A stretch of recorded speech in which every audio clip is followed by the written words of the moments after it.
killer. What do I do? I've got to look that up. New Elementary, CBS tonight. Get your smart on with the new episode of Scorpion, CBS Monday, 10/9 Central. Meet the Sarahs. This Sarah deals with bladder leakage by wearing pads, taking medication, and carrying an extra set of clothes.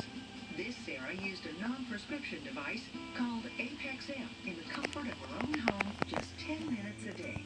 In just weeks, her bladder leakage was resolved with no side effects. Don't just deal with the problem. Cure yourself with Apex M from In Control Medical. No pills, no pads, just dry. Mixing cultures in our classrooms, Monday on CBS News 8 this morning. On Tuesday, Donald Trump reached deep into America's ranks of the discouraged and neglected, a largely white constituency. They feel their America hasn't been great for a long time, and they accepted a promise to make it great again. But Mr. Trump's appeal wasn't just to the disaffected. A map on election night was a sea of red as he won support across the traditionally Republican South, but also deep into what used to be the blue wall of the Midwest. Hillary Clinton came up short among her own supporters in large cities and affluent suburbs, among minorities, and especially women. Just 51% of college-educated white women voted to make her the first female president. Her base didn't come with the enthusiasm and the turnout she needed to fend off Donald Trump's new and energized coalition. On Friday, Mr. Trump's 4 older children, Tiffany, Donald Jr., Eric, and Ivanka, joined us to talk about their father's surprising victory. Set the scene. It's election night. Your father, no one's expecting him to win, and it begins to dawn on you. Tell us about being in that room. You start to see the states falling.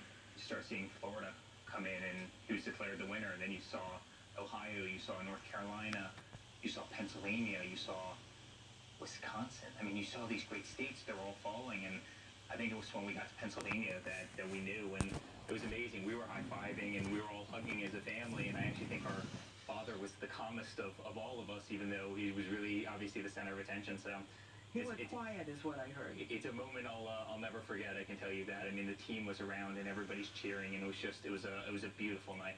It is hard to put into words the experience or the emotion when your father becomes president of the United States of America.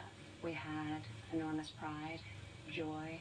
It's incredibly exciting, and we're very grateful for the opportunity, and we take that opportunity very seriously.